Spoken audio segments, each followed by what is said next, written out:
Hello, അസ്സലാമു അലൈക്കും. എന്തൊക്കെയാണ് വിശേഷം? എല്ലാവർക്കും സുഖല്ലേ?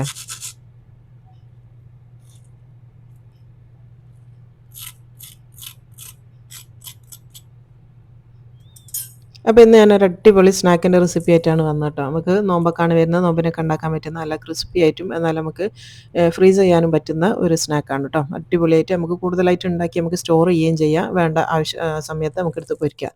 അപ്പോൾ ആദ്യം തന്നെ അതിന് വേണ്ടിയിട്ട് നമ്മളൊരു മാവ് ഉണ്ടാക്കണം. അപ്പോൾ മാവിന് വേണ്ടിയിട്ട് ഇതാ ഞാൻ മൈദപ്പൊടിയാണ് എടുത്തത്, ഒരു 3½ കപ്പ്. ഇനിയിപ്പോൾ മൈദപ്പൊടി വേണ്ടാന്നുണ്ടെങ്കിൽ ഗോതമ്പ് പൊടി എടുക്കാം കേട്ടോ. ഇനിയിപ്പോൾ അതിലേക്ക് ഇതാ 1 ടീസ്പൂൺ ഇൻസ്റ്റൻറ്റ് ഈസ്റ്റ് ചേർത്ത് കൊടുക്കുന്നുണ്ട്. പിന്നെ വേണ്ടത് പഞ്ചസാരയാണ്. ഒരു 2 ടേബിൾ സ്പൂൺ പഞ്ചസാര ചേർത്ത് കൊടുക്കുന്നുണ്ട്. പിന്നെ കുറച്ച് ഉപ്പാണ് വേണ്ടിയത്. ഒരു 1/2 ടീസ്പൂണോളം ഉപ്പും കൂടെ ചേർത്ത് കൊടുത്തിട്ടുണ്ട്. ഇനി ഇതെല്ലാം കൂടെ നന്നായിട്ടൊന്ന് മിക്സ് ചെയ്ത് കൊടുക്കുക. ആ പൊടികളും ആ ഒരു നമ്മളിപ്പോൾ ചേർത്ത എല്ലാ സാധനവും ഒന്ന് മിക്സ് ആയിക്കോട്ടെ. എന്നിട്ട് അതിലേക്ക് കുറച്ച് ഓയിൽ ഒഴിച്ച് കൊടുക്കുക. ഏത് ഓയിലായാലും കുഴപ്പമില്ല. ഞാനിപ്പോൾ 2 ടേബിൾ സ്പൂൺ ഒലിവ് ഓയിൽ ചേർത്ത് കൊടുത്തതാണ്. പിന്നെ ഒരു 1/2 കപ്പോളം പാലും കൂടെ ഒഴിച്ച് കൊടുക്കുക കേട്ടോ.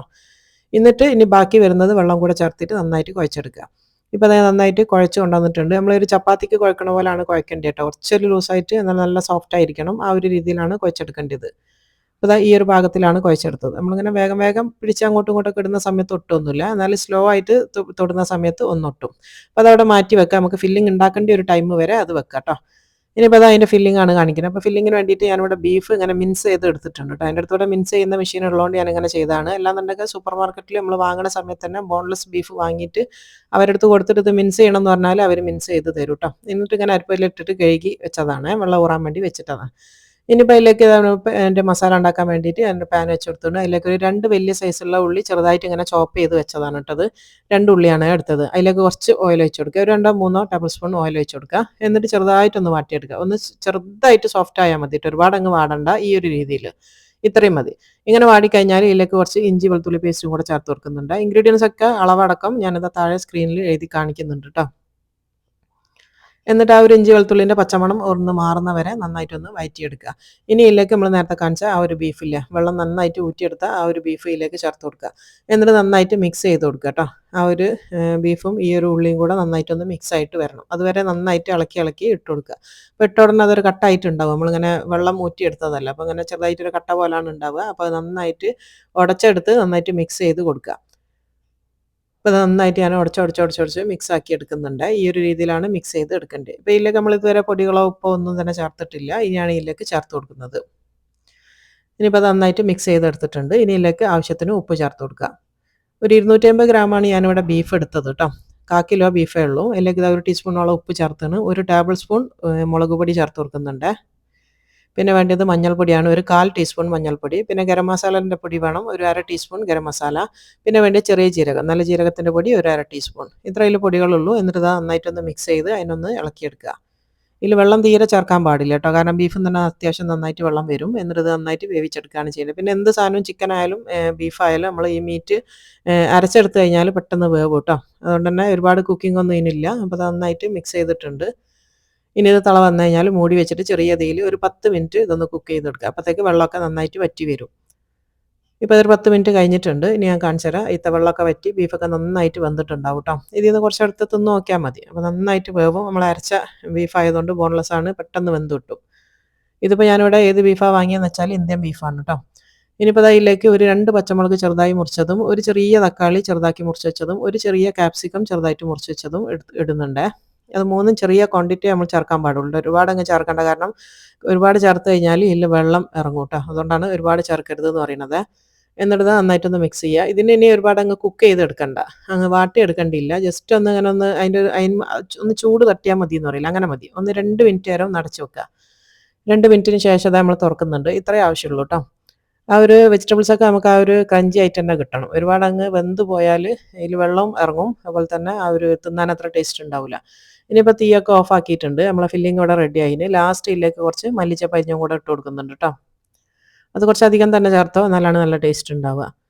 നല്ല ഫൈനായിട്ട് ചോപ്പ് ചെയ്ത് വെച്ചതാണ്. എന്നിട്ട് ഇത് നന്നായിട്ടൊന്ന് മിക്സ് ചെയ്ത് കൊടുക്കുക. ഇനിയിപ്പോൾ തീൻ്റെ ആവശ്യമില്ല. ഇതിങ്ങനെ തന്നെ മിക്സ് ചെയ്താൽ മതി കേട്ടോ. ആ ഒരു ചൂട് തട്ടിയാൽ മതി. ഇനി ഇത് ചൂടാറാൻ വേണ്ടി നമുക്ക് വേറൊരു പാത്രത്തിലേക്ക് മാറ്റാം. ഇപ്പോൾ ഞാൻ ചൂടാറാൻ വേണ്ടി വേറെ പാത്രത്തിലാക്കി വെച്ചതാണ്. ഇപ്പോൾ ഇത് നന്നായിട്ട് ഫില്ലിംഗ് ഒക്കെ നന്നായിട്ട് തണുത്തിട്ടുണ്ട് കേട്ടോ. നന്നായിട്ട് ചൂടൊക്കെ പോയതിൻ്റെ ശേഷമാണ് നമ്മളിത് ഉണ്ടാക്കാൻ വേണ്ടി തുടങ്ങുക. അപ്പോൾ നല്ല ഇതാണ്. ഇത് നമുക്ക് ഒരു 3-4 ദിവസം വരെ ഫില്ലിംഗ് ഇങ്ങനെ തന്നെ ഫ്രിഡ്ജിൽ വെക്കാനും പറ്റും കേട്ടോ. ഇനിയിപ്പോൾ നമ്മൾ നേരത്തെ കുഴച്ച് വെച്ച മാവ് ഏകദേശം ഒരു അരമണിക്കൂറിൻ്റെ അടുത്ത് ആയിട്ടുള്ളൂ കേട്ടോ. നമ്മളിപ്പോൾ ഇത് കുഴച്ച് വെച്ചിട്ട് അത്രയും സമയമായിട്ടേ ഉള്ളൂ. അത്രയും മതി. ഇതങ്ങനെ പൊങ്ങാനായിട്ട് നിങ്ങൾ ഒരുപാട് നേരം വെക്കണമെന്നോ അങ്ങനെ ഒന്നുമില്ല കേട്ടോ. ഇത്രയും ആയാൽ മതി. ഇനി ഇതിൽ നിന്ന് ചെറിയ ചെറിയ ഉരുളകളാക്കിയിട്ട് എടുക്കുക. ഒരു പൂരിൻ്റെ സൈസിലുള്ള വലുപ്പത്തിലാണ് ഞാൻ എടുക്കുന്നത് കേട്ടോ. ഇതിലും ചെറുതാക്കണമെങ്കിൽ നിങ്ങൾക്ക് ഇതിലും ചെറുതാക്കിയിട്ട് എടുക്കുക. അതുപോലെ തന്നെ വലുത് വേണമെങ്കിൽ വലുതാക്കിയിട്ട് കൊടുക്കുക.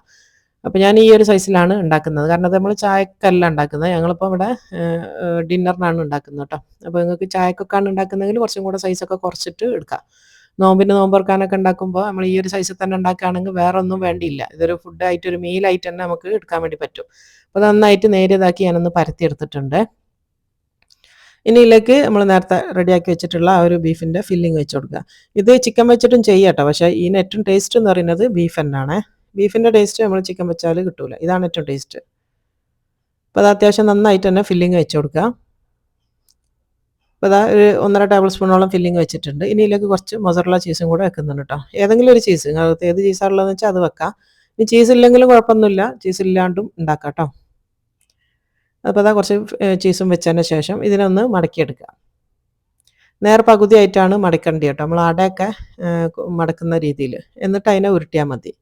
അപ്പോൾ അതാ ഈ ഒരു രീതിയിൽ. പിന്നെ ഈ മാവ് നല്ല സോഫ്റ്റാണ്. അപ്പോൾ പെട്ടെന്ന് തന്നെ അത് ഒട്ടിക്കിട്ടും കേട്ടോ. എന്നിട്ട് നന്നായിട്ട് പ്രസ് ചെയ്ത് അതിനെ നന്നായിട്ട് ഒട്ടിച്ചെടുക്കുക. ഗ്യാപ്പ് ഉണ്ടാവാൻ പാടില്ല കേട്ടോ. നന്നായിട്ട് ഒട്ടിയാൻ വേണം. ഇനിയിപ്പോൾ നിങ്ങൾ കുഴച്ച പൊടി കുറച്ച് ഇത്ര ലൂസല്ല എന്നുണ്ടെങ്കിൽ നിങ്ങൾ കുറച്ച് വെള്ളം തൊട്ട് കൊടുത്താൽ മതി കേട്ടോ. എന്നാൽ പെട്ടെന്ന് ഒട്ടി കിട്ടും. ഇനി ഇതാ ഒട്ടിയതിൻ്റെ ശേഷം ഇതിനൊന്ന് ഇങ്ങനെ തിരിച്ചിട്ട് കഴിഞ്ഞാൽ ഇതൊരു ഉന്നക്കായൻ്റെ ഷേപ്പിലേക്ക് വരും. ഇത് കണ്ടോ? ഈ ഒട്ടിച്ച ഭാഗം നമ്മൾ അടിയിലാക്കി വെക്കുക. ഇങ്ങനെയാണ് വെക്കേണ്ടത്. ഒട്ടിച്ചത് അടിയിലാക്കി വെച്ച് കഴിഞ്ഞാൽ ഈ ഒരു ഷേപ്പിൽ കിട്ടും. ഇപ്പോൾ ഞാൻ കംപ്ലീറ്റ് എല്ലാം ഇവിടെ ഉണ്ടാക്കി വെച്ചിട്ടുണ്ട്. ഇതിന് റെസ്റ്റ് ചെയ്യാനൊന്നും വെക്കണ്ട. ഇപ്പം തന്നെ ഉണ്ടാക്കണം കേട്ടോ. ഒരുപാട് റെസ്റ്റ് ചെയ്യാൻ വെക്കരുത്. ഇനി എന്താ ചെയ്യേണ്ടതെന്ന് വെച്ചാൽ ഇതിനൊരു കോട്ടിങ് കൊടുക്കണം. ഒരു 1/2 കപ്പോളം മൈദപ്പൊടി എടുത്തിട്ടുണ്ട്. അതിലേക്ക് ഒരു നുള്ളു ഉപ്പിട്ട് കൊടുക്കുക. കുറച്ച് വെള്ളവും ചേർത്തിട്ട് ഇതിനൊന്ന് കലക്കിയെടുക്കുക കേട്ടോ. കുറച്ചൊരു കട്ടിയിലാണ് വേണ്ടിയത്. ഒരുപാടങ്ങ് ലൂസായിട്ടുള്ള ഒരു മാവല്ല കേട്ടോ. കുറച്ചൊരു കട്ടിയിലാണ് വേണ്ടിയത്. ഞാൻ കാണിച്ചു തരാം. നമ്മളിത് ആ ഒരു സ്നാക്കിയിൽ മുക്കിക്കഴിഞ്ഞാൽ ഈ ഒരു കോട്ടിങ് അതിന്മേൽ പിടിക്കണം.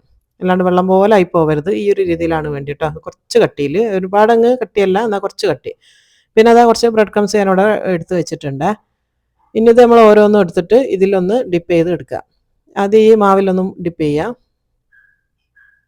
എന്നിട്ട് എക്സ്ട്രാ ഉള്ളത് നന്നായിട്ടൊന്ന് കുടഞ്ഞതിൻ്റെ ശേഷം വേണ്ട ഈ ഒരു ബ്രെഡ് ക്രംസിലേക്ക് ഇട്ട് കൊടുക്കുക. എന്നിട്ട് ഇതിൽ നന്നായിട്ട് ഇതിനൊന്ന് പൊതിഞ്ഞെടുക്കുക കേട്ടോ. എല്ലായിടത്തും ആവുന്ന രീതിയിൽ നന്നായിട്ടൊന്ന് കോട്ട് ചെയ്തെടുക്കണേ. ഇത് ഡബിളായിട്ട് നമ്മൾ കോട്ട് ചെയ്യാനൊന്നും പോകണ്ട. ഫസ്റ്റത്തെ പ്രാവശ്യം തന്നെ അത്യാവശ്യം നല്ലോണം ബ്രെഡ് ക്രംസ് ഇട്ട് തിരിച്ചും മറിച്ചൊക്കെ ഇട്ടിട്ട് ഇങ്ങനെ ഒന്ന് കോട്ട് ചെയ്തെടുത്താൽ മതി. അപ്പോൾ നന്നായിട്ടൊന്ന് പിടിച്ചോളൂ. എന്നിട്ട് അത് കയ്യിൽ വെച്ചിട്ടൊന്ന് ഉരുട്ടിയെടുക്കുക. അങ്ങനെ ഉരുട്ടുന്ന സമയത്ത് ആ ഒരു ബ്രെഡ് ക്രംസ് ഒക്കെ അതിൽ പിടിച്ചോളും. പിന്നെ അങ്ങനെ കൊഴിഞ്ഞ് വരില്ല. അതിന് വേണ്ടിയിട്ടാണ് കയ്യിൽ വെച്ചിട്ട് ഇങ്ങനെ ഒന്ന് ഉരുട്ടിയെടുക്കുന്നത് കേട്ടോ. 2 കൈയും വെച്ചിട്ടൊന്ന് ഇങ്ങനെ ഉരുട്ടിയെടുത്താൽ മതി. എന്നാൽ വേസ്റ്റ് ആവില്ല. ഈ ബ്രെഡ് ക്രംസ് എണ്ണയിലേക്ക് ഒരുപാട് അങ്ങ് വീഴൂല. ഈ ഒരു രീതിയിൽ എല്ലാം ഇതേപോലെ ആക്കിയെടുക്കുക കേട്ടോ. ഇപ്പോൾ അത് കംപ്ലീറ്റ് ഞാൻ എല്ലാം ഇതേപോലെ ബ്രെഡ് ക്രംസ് കോട്ട് ചെയ്ത് എടുത്തിട്ടുണ്ട്. ഇനിയിപ്പോൾ ഞാൻ പറയാൻ പോകണമെന്ന് വെച്ചാൽ ഞാൻ പറഞ്ഞല്ലോ അത് ഫ്രീസ് ചെയ്യാൻ പറ്റുമെന്നുള്ള. 1 മാസം വരെ നിങ്ങൾക്ക് ഇത് ഫ്രീസറിൽ വെക്കാൻ വേണ്ടി പറ്റും കേട്ടോ. ആവശ്യമുള്ള സമയത്ത് എടുത്ത് പൊരിക്കുക. അതെങ്ങനെ ഫ്രീസ് ചെയ്യേണ്ടതെന്ന് വെച്ചാൽ ഇനിയിപ്പോൾ ഈ ഒരു സ്നാക്ക് എന്നല്ല, നമ്മളിപ്പോൾ ഉന്നക്കായോ അല്ലെങ്കിൽ സമൂസ എന്ത് സാധനമാണെങ്കിലും എങ്ങനെ ഫ്രീസ് ചെയ്യാന്ന് വെച്ചാൽ ഇതുപോലത്തെ ട്രയൽ എടുക്കുക. എന്നിട്ട് ട്രയൽ നിരത്തി വെക്കുമ്പോൾ ഒന്നൊന്നിനോട് തൊടാത്ത രീതിയിലാണ് വെക്കേണ്ടത് കേട്ടോ. ഇപ്പോൾ കണ്ടില്ല, ഇങ്ങനെ വിട്ടാണ് ഞാൻ വെച്ചത്. ഒന്നിനോട് തൊടാൻ പാടില്ല. ഇങ്ങനെ വിട്ട് വെക്കുക. ഇങ്ങനെ വെച്ചിട്ട് ഫ്രീസ് ചെയ്യുക. ഒരു 2-3 മണിക്കൂർ ഫ്രീസറിൽ വെച്ചാൽ ഇത് നല്ല ഐസാവും. ഐസായതിന് ശേഷം ഇത് എടുത്തിട്ട് ഓരോന്നോരോന്ന് ഇളക്കിയെടുത്ത് കവറിലാക്കി വെച്ചാൽ മതി. ഇനിയിപ്പോൾ അത് ചൂടായ എണ്ണയിലേക്ക് ഇട്ട് കൊടുക്കുക കേട്ടോ. ഫ്രീസ് ചെയ്യുന്ന സമയത്ത് ആ ഒരു രീതിയിൽ ഞാൻ പറഞ്ഞ മെത്തേഡിലാക്കി വെക്കുകയാണെങ്കിൽ നിങ്ങൾ ഒരുപാട് ഒന്നിച്ചങ്ങെടുത്ത് പുറത്ത് വെച്ച് അതിൽ നിന്ന് ഐസ് പോയതിന് ശേഷം നമുക്ക് ഇളക്കിയെടുക്കാൻ വേണ്ടി പറ്റുക. അപ്പോൾ അങ്ങനെയൊന്നും ഒരാവശ്യം വരില്ല. ഇങ്ങനെ നിങ്ങൾ ചെയ്യുകയാണെങ്കിൽ നിങ്ങൾക്ക് ആവശ്യമുള്ളത് മാത്രം ഓരോന്നായിട്ട് എപ്പോഴും നിങ്ങൾക്ക് എടുക്കാൻ വേണ്ടി പറ്റും. അതുകൊണ്ടാണ് ആ ഒരു രീതിയിൽ തന്നെ ചെയ്യണം എന്ന് പറഞ്ഞത്. ഇനിയിപ്പോൾ അത് ഒരു മീഡിയം തീയിൽ ഇട്ടിട്ട് 2 ഭാഗവും തിരിച്ചും മറിച്ചും ഇട്ടിട്ട് നന്നായിട്ടൊന്ന് ഫ്രൈ ആക്കി എടുക്കുക. ഒരുപാട് നേരം എണ്ണയിലിടരുത്, കാരണം ഉള്ളിൽ ചീസ് ഉള്ളതാണ് കേട്ടോ. അപ്പോൾ പെട്ടെന്ന് വേവിച്ചെടുക്കുക, പൊരിച്ചെടുക്കുക. ഒരു മീഡിയം തീയിൽ ഇട്ടാൽ മതി, പെട്ടെന്നായി കിട്ടും. നല്ലൊരു ഗോൾഡൻ കളർ ആയി കഴിഞ്ഞാൽ ഒരു ലൈറ്റ് ഗോൾഡൻ കളർ മതിയിട്ട്, ഒരുപാട് അങ്ങ് മൂപ്പിക്കൊന്നും വേണ്ടിയില്ല. ലൈറ്റ് ഗോൾഡൻ കളർ ആയാൽ മതി. വേവാൻ അങ്ങനെ പുറത്തുള്ള മാവല്ലാണ്ട് വേറെ ഒന്നും ഇല്ല ഇതിൽ. ഇപ്പോൾ നന്നായിട്ട് ഫ്രൈ ആക്കിയിട്ടുണ്ട്. ഇതിന് കോരിയെടുക്കാം കേട്ടോ. ഇതേപോലെ ഇനി ബാക്കിയുള്ള എല്ലാം ഇതേപോലെ തന്നെ ഒന്ന് ഫ്രൈ ആക്കി എടുക്കുക. ഇപ്പോൾ രണ്ടാമത്തെ ഞാൻ കോരിയിട്ടുണ്ട്. ഇനി ബാക്കിയും കൂടെ പൊരിച്ചിട്ട് ഞാൻ കാണിച്ചു തരാം. ഇപ്പോൾ ഇതെല്ലാം ഞാനിവിടെ ഫ്രൈ ആക്കി വെച്ചിട്ടുണ്ട് കേട്ടോ. അടിപൊളിയാണ്. കാണാനുള്ള ഈ ഒരു ഭംഗി പോലെ തന്നെയാണ് കഴിക്കാനും കേട്ടോ. നമുക്ക് നോൺ സ്റ്റോപ്പായിട്ട് ഇങ്ങനെ കഴിച്ചു പോകാമെന്നറിയില്ല, അതുപോലെ തിന്നാം.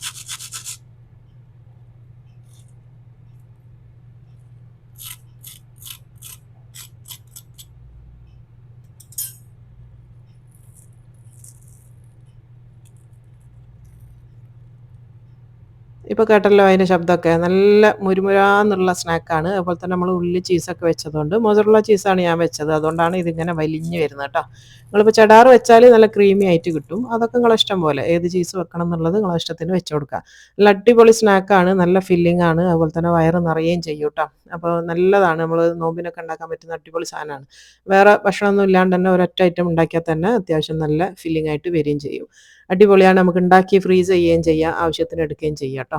അപ്പോൾ എല്ലാവരും ട്രൈ ചെയ്ത് നോക്കുക. അതുപോലെ തന്നെ ഇന്ന് കാണിച്ച ഈ ഒരു വീഡിയോ നിങ്ങൾക്ക് ഇഷ്ടമായിട്ടുണ്ടെങ്കിൽ പ്ലീസ് ആ ലൈക്ക് ബട്ടൺ ഒന്ന് ഞെക്കാൻ ആരും മറന്നു പോകരുത്. എന്നും പറയലുണ്ട് കേട്ടോ, എന്നാലും കുറവാണ് ആൾക്കാർ ഞെക്കുന്നത്. അപ്പം ഇന്നും ഇതേപോലെ തന്നെ പറയുകയാണ്, നിങ്ങൾ ലൈക്ക് ചെയ്യാൻ മറന്നു പോകരുത്. അതുപോലെ തന്നെ സബ്സ്ക്രൈബ് ചെയ്യാണ്ട് ആരെങ്കിലും കാണുന്നവരുണ്ടെങ്കിൽ പ്ലീസ് ഒന്ന് സബ്സ്ക്രൈബ് ചെയ്ത് സപ്പോർട്ട് ചെയ്യാൻ മറന്നു പോകരുത് കേട്ടോ. അതുപോലെ എൻ്റെ വീഡിയോസൊക്കെ ഇഷ്ടമായിട്ടുണ്ടെങ്കിൽ നിങ്ങൾക്ക് കൃത്യമായിട്ട് ഈ വീഡിയോസ് വരണമെങ്കിൽ അതിൻ്റെ തൊട്ടടുത്തുള്ള ബെല്ലൈക്കൺ കൂടെ ഒന്ന് ക്ലിക്ക് ചെയ്ത് കൊടുക്കാം കേട്ടോ. അപ്പോൾ ശരി, അടുത്തതിൽ കാണാം. അസ്സലാമു അലൈക്കും.